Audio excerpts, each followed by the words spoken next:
Hello and welcome to the Past Business Analytics webinar series. We are excited you could join us today for Shandu's session on 5 dashboard mistakes. My name is Vicki Van Dam, Project and Operations Manager for Pass HQ. I have a few quick introductory slides before I hand the reins over to Shandu.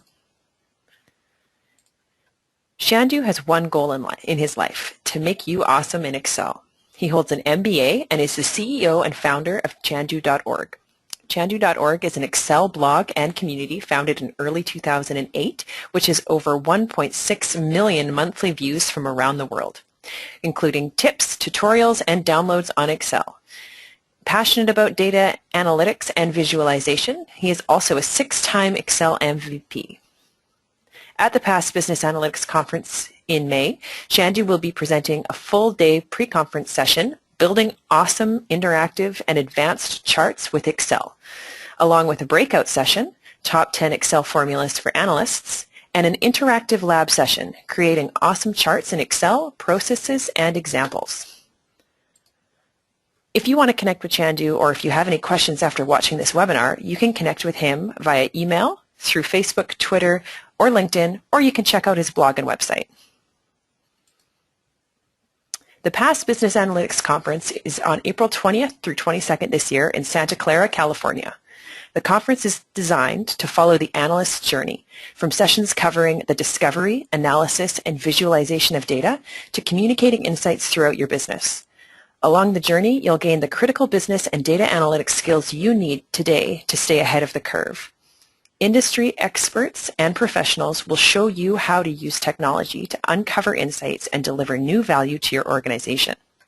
The unique design of the conference gives you practical and indispensable knowledge you can use immediately. Without any further ado, here is Shandu with his presentation, 5 Dashboard Mistakes. Take it away, Shandu.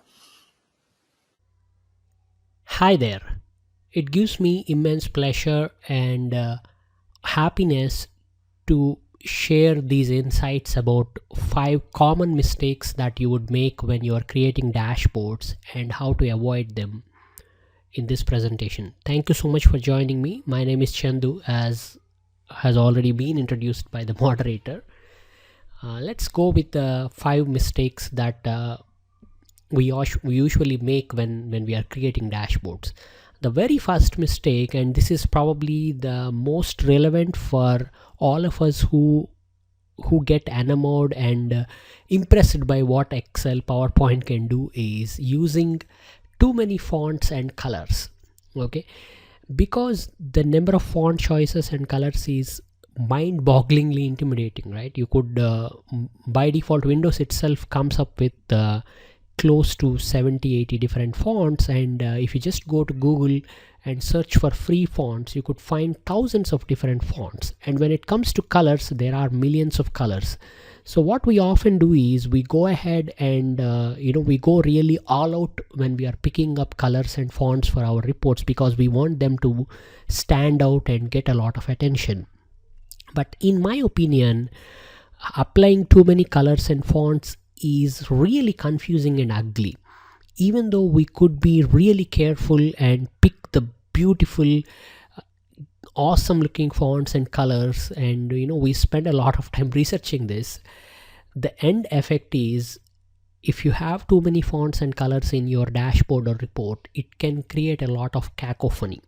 The internal message, the core reason why you're creating that dashboard would kind of fade into the background, and these fonts and colors will take the center stage. To give you an example, if you look at a slide like this, a part of your mind, whether you acknowledge it or not, is passively thinking, I wonder what font that is, I wonder what color that is, I wonder what kind of effect, text effect or font effect or shape effect has been applied on that part of the thing. So you're no longer looking at the message, you are also looking at all of these things and trying to process that information, and that is just delaying the end goal, which is to understand what the message is and how what that means to your business. So stick to something simple and beautiful, just a simple color and a consistent font. That is that will always look simple and beautiful. So this is the first mistake that people make. The second one is using gauges and 3D charts. Here is an example dashboard. This is a real dashboard. I did not make it up. That shows a lot of information, but if you observe closely, all of this information is lost in the heavy 3D formatting that has been applied to the charts and the poor chart selections. For example, here is a gauge chart that is just conveying one number, but it takes up a lot of space, and there are a couple of pie charts with single slice. I have really no idea what that is, and these thick grid lines behind the charts along with the Fox 3D effect is just not working out. Especially the whole concept of 3D charts is so poor when it comes to presentations or Excel based reports, whether you are seeing them on screen or on printout.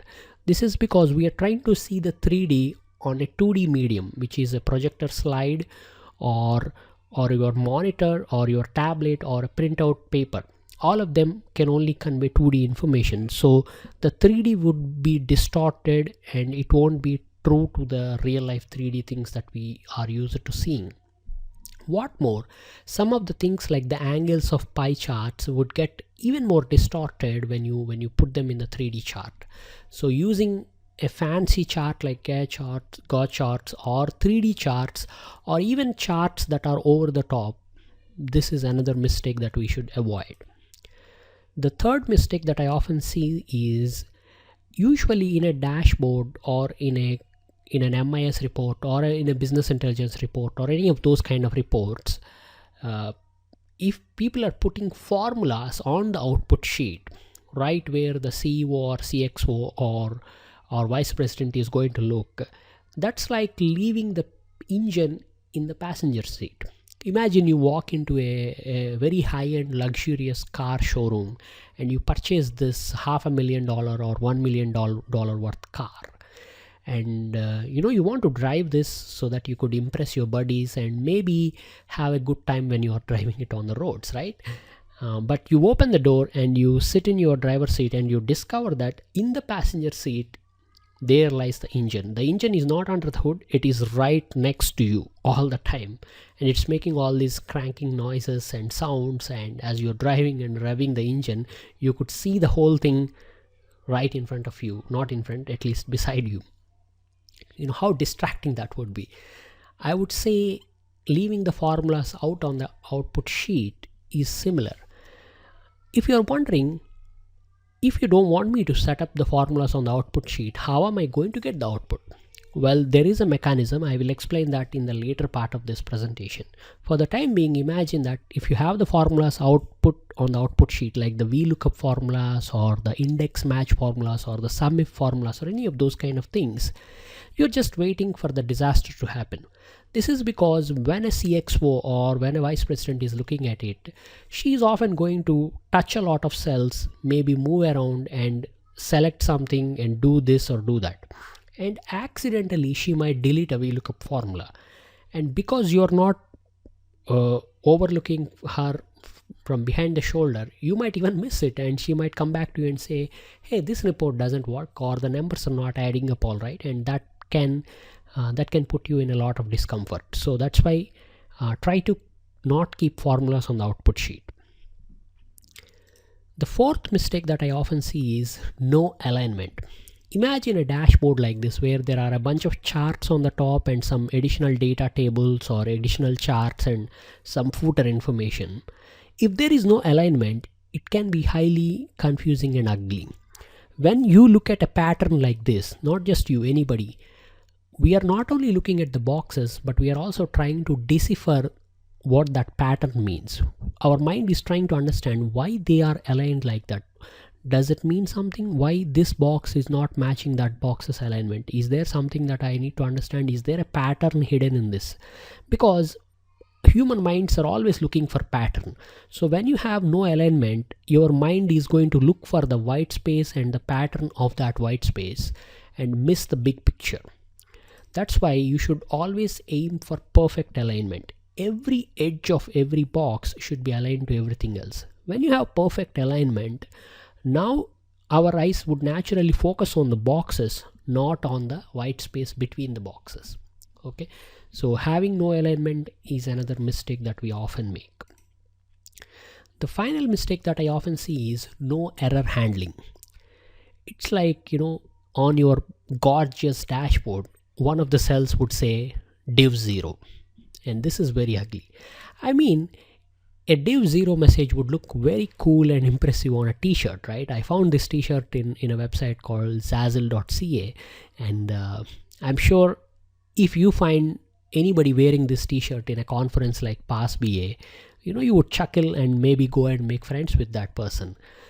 But if you see an error message like a hash div 0 or hash NA or hash name or hash ref on a dashboard, that's not done. It doesn't look good, right?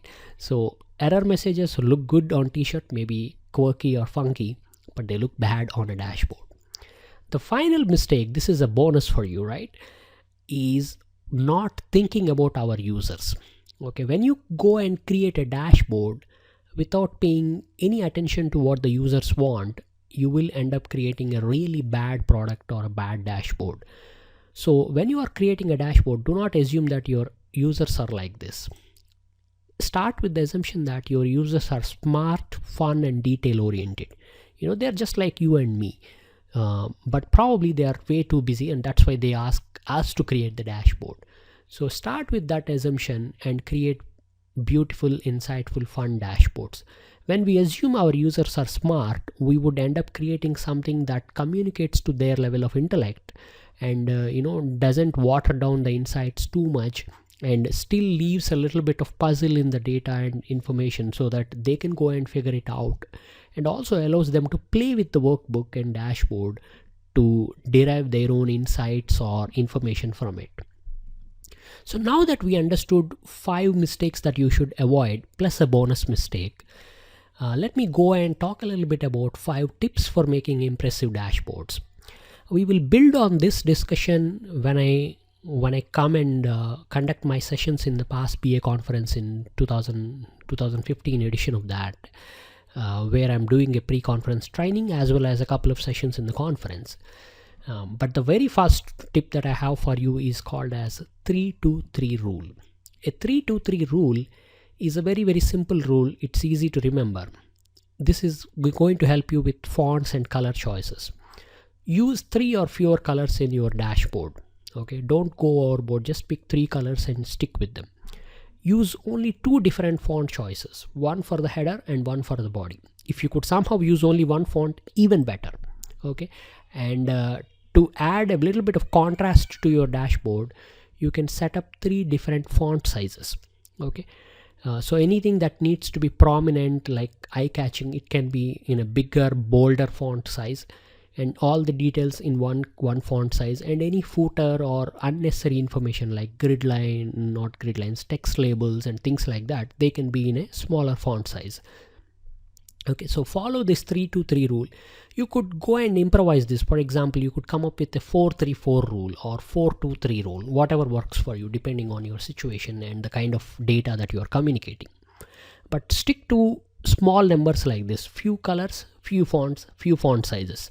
This way there is no confusion. Your users are instinctively looking for information and insights in the dashboard, not wondering about the colors and font choices that you have made.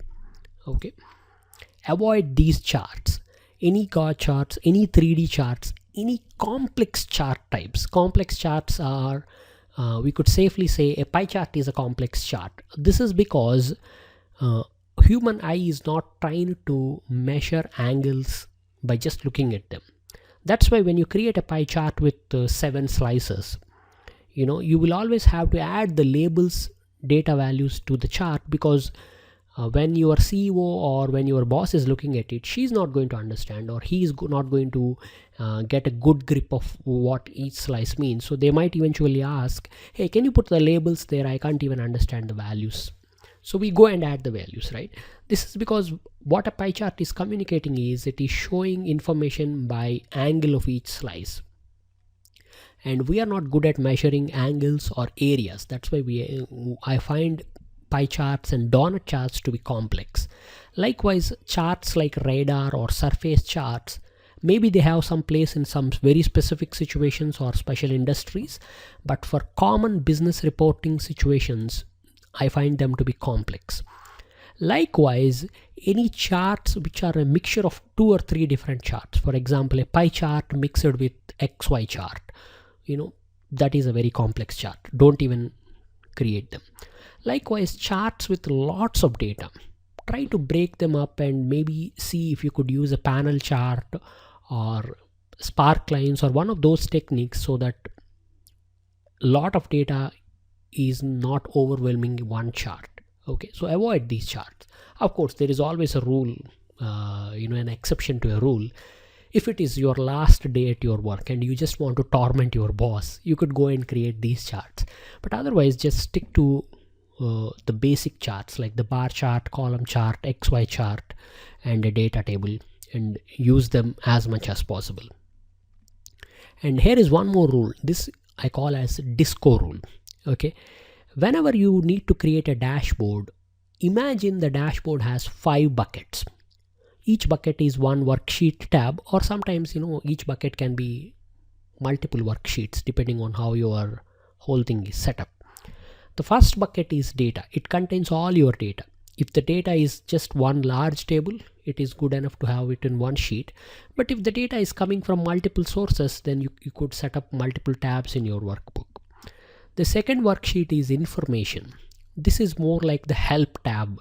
It may not be necessary. In some cases, you could even omit the information tab. But if for a very complex dashboard, you can add information tab where you just explain the process that is followed to create it, how to use the dashboard, and who should be contacted in case of queries or suggestions or something like that. The third tab is settings. Settings is where your users can set up some settings. For example, you're connecting to a corporate database to bring the data. The settings tab could contain some information about the connection string, passwords, and database tables that are used. Likewise, settings tab can also contain information about currency formatting that is applied or date formatting that is used throughout the report, or any of those kind of things. Then come the 2 important tabs. The first one is calculations tab. This is where all your number crunching should happen. So all your lookup formulas, all your sum ifs, count ifs, sum products, index, match, or if you're using Power Pivot, then all your DAX, everything should happen inside the calculation area. The calculation area should also contain any VBA macros or any additional processing engines like pivot tables that you're setting up. All of them should be part of your calculation bucket. And finally comes the output. This is what I meant when I said don't put the formulas in the output sheet. All the formulas should be part of your calculation area of the workbook, which should be ideally in a separate tab. Okay. This way what happens is in the output tab you just have references to the calculations. So in the output, if you want to get the VLOOKUP result and the VLOOKUP result is in A1 cell of calculation tab, you would simply write calculations A1 in the output so that it goes and brings that value. This way what happens is when somebody is viewing the output and they mess with something, like they accidentally delete a range or they just move it around without realizing that it has some underlying calculations, none of your number crunching gets ruined. That's the first advantage. The second advantage of this kind of modularized approach is that in business, change is common, right? Every day, whatever your boss wants, whatever your business deems as important is changing. So tomorrow your boss comes back and says, you know what, the way we are calculating sales commission for that dashboard, it's wrong. Let us change the business rule behind it. When that happens, if you have everything in one place, all the data, calculations and output, everything in one tab, squish it together, then making those changes becomes very tricky. Whereas if you have modularized it like that, data in one place, calculations in one place, output in another place, you could easily make those changes. Likewise, if your boss says, let's not go to the SAP database, let's bring the data from Oracle or SQL Server. Even then, you could simply change the connection settings so that only the data tab is affected, but none of your calculations and output need to change. So you create separate buckets and you loosely couple them through some references or connection settings, things like that, so that change can be easily accommodated. So that is your disco rule. Each of them, data, information, settings, calculations, and output. Then when it comes to alignment, how do you align everything on a dashboard that has lots of charts? You could use two shortcuts. The first one is Alt key on your keyboard. So if you are moving a chart or a drawing shape or a picture or any of those kind of things, if you press the Alt key while moving that object or resizing that object, then automatically that chart or drawing shape or image that you are handling will snap to the grid. By snap to the grid, what it does is, if you are moving a chart, let's say the chart is like that and you are moving it, if you hold down the Alt key, then when you move it, it will automatically align to the nearest cell border. Okay, so this way alignment is easy to handle. But let's say you have 5 charts and you want to make sure that they are all equally spaced and equally, they all have same top coordinates or left coordinates. Then you could go to the page layout ribbon, select all the charts, go to the page layout ribbon, and from there go through the align button and access these things, using which you could align everything that is selected to left or right or top or center. You could even distribute them horizontally or vertically. Right now they're disabled because I have selected only a few of them, like 2. But if you have selected more than 2, then you could distribute them in a uniform way. So try to use these tools as much as possible. Some of you might be familiar with them, these tools from PowerPoint or MS Word.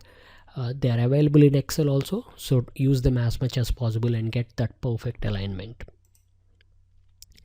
The other tip that I have for you is use the IFERROR formula. IFERROR is a new formula introduced in Excel 2010, if I believe correctly, and this formula helps you handle error messages in an elegant way. I think this is added in 2007. Okay, so what this does is, if you have a VLOOKUP formula or a very complex formula like an average or something like that, and that's going to return an error, you could put that whole formula inside IFERROR and tell Excel what to do if there is an error with that formula. So IFERROR VLOOKUP blah blah blah, and then two double quotes, within that you could say value not found. So if the VLOOKUP returns an error, you would see a better message like value not found on the screen. Likewise, there is ISERROR formula which can also help you if you are working with an older version of Excel like 2003 or I don't know, prior versions of Excel. There are also other techniques. If you have a lot of calculations which are bound to return errors but you don't want to show them on the screen, you could hide the rows and columns corresponding to those cells so that they are hidden, but they're still calculating. Only thing is they're not visible to your CEO when she is viewing the report. Likewise, there is a formula called text formula which can be used to take values and format them differently just for output purpose. For example, you have a calculation on a currency. Because the calculation is just happening on raw numbers, so the value would look like 497, but you want to print it as $497 or 497 pounds or something like that, you could use the text formula. Text formula is similar to formatting the value by selecting it and formatting it through home ribbon formatting options, but text formula allows us more control because you could on the fly change the formatting depending on what is displayed. Likewise, you could also use custom cell formatting. Now, if you are wondering what these things mean, like how does text formula help or how does custom cell formatting work, just go and type these things in Google or visit chandu.org and search there, where I have provided a lot of examples about each of these techniques. And the final bonus tip, again, I said 5, but I like to give a little bit more. The bonus tip is involve your users early on into the process. Okay, if you want to create a successful dashboard, even if you don't know how to write a single formula or even if you don't know how to create a pivot table, if you can successfully manage to engage with your users, get their inputs and meet their needs, then you will have a really fantastic product. Okay, so in my opinion, learning Excel should come later. The first part that you need to master is talk to your users, understand what they want, understand your business, and get a clarity on what information they are looking for in that dashboard. Only when you have that kind of clarity, you could apply any Excel learnings that you are gaining. Okay, here are some tips. Talk very early in the process. As soon as you have a dashboard project in hand, go and find the set of users who will be consuming the dashboard, whether it is CEO, CXO, or department heads, or your customers, whoever they are. Get hold of them. If you can't get hold of them, get hold of their immediate subordinates or whoever you can, and talk to them. Understand what are their information need, why are they asking for this dashboard, what information they plan to get from this on weekly or monthly basis, why are they not what are they using currently in place of this, okay, and why are they not using that system, what is missing in that system that is prompting them to say I want a new dashboard. So ask these questions, understand what they want, and don't stop after initial discussion. Talk as often as possible, throughout your development process of dashboard. Talk to them at every step, get their input, get their feedback, and show proof of concept. The proof of concept, although it sounds like a jargon word, it can be as simple as a drawing on a paper with pen. Okay, if you want to get a little more flashy, you could go and create a proof of concept in PowerPoint or even Excel or MS Paint, a drawing that says how the dashboard would look like, what information it would portray, and what kind of interactive features it will offer. So create a drawing, just put some sketches on it and show it to your users and get their confirmation whether this is along the lines and whether they agree to it or not. And do not develop in one shot. Okay, this is a mistake that we often make. Even when I created my first dashboard, I took inputs from my boss, and then I went back to my cubicle and I worked close to 6 weeks creating it before going back to her, only to be shot down, right? She didn't even like it because I was on a wrong track all along. So develop in iterations, develop a small chunk like initial functionality or the proof of concept, go back to your users, show it to them, take their feedback and incorporate that in your next cycle. This is pretty much how any major software or any major products or anything are developed. So don't follow like a monolithic structure. Instead, go and develop in cycles, and assume that there will be change in your dashboard. No matter how perfect you create it, there is a high chance that your CXO will immediately say, okay, I like it, can you also show me our website conversions on it?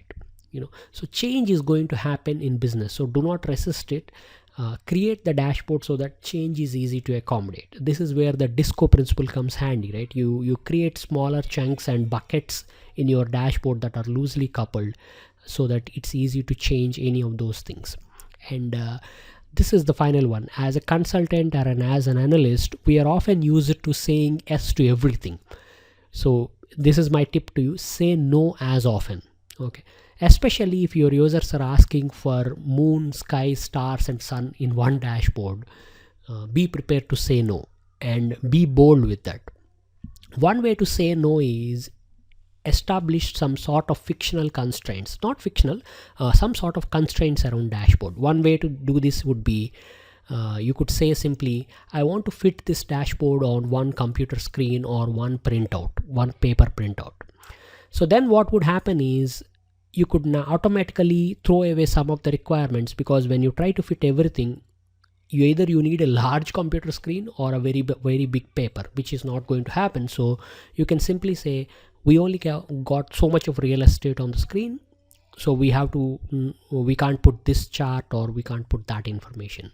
That is one way to establish a constraint. The other way to establish a constraint so that you could easily say no is, when you are gathering the requirements for the dashboard, you can ask your users what is the priority of these requirements, what information is most critical to them, what information is next, what information is least critical.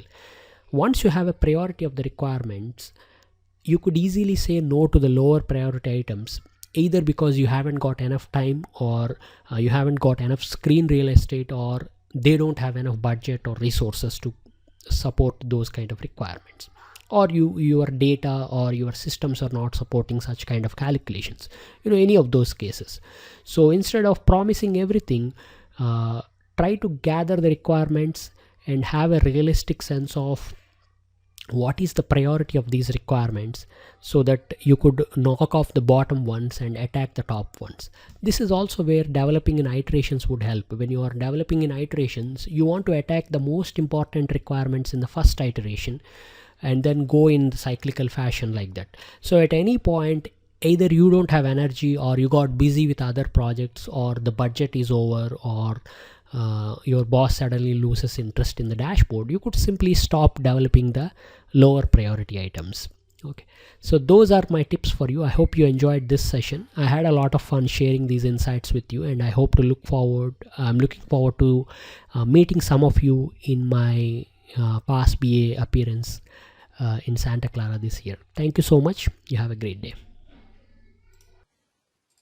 Thank you very much, Chandu. That was a great session. If you're interested in accessing other free educational content, the PASS organization has a variety of virtual chapters which offer free webinars to their members every month. Check out upcoming webinars and recordings of past webinars from our Business Analytics, Excel BI, Business Intelligence, Big Data, and Cloud virtual chapters by visiting www.sqlpass.org/VC. Once again, the PASS Business Analytics Conference is April 20th through 22nd in Santa Clara, California. Visit passbaconference.com to check out the great lineup of speakers who, along with Chandu, will be presenting at the event, or to register. Once again, Chandu will be presenting 3 sessions at the conference, including a full-day deep dive pre-conference session titled Building Awesome, Interactive, and Advanced Charts with Excel. Thanks again for a great webinar, Chandu, and thanks everyone for joining.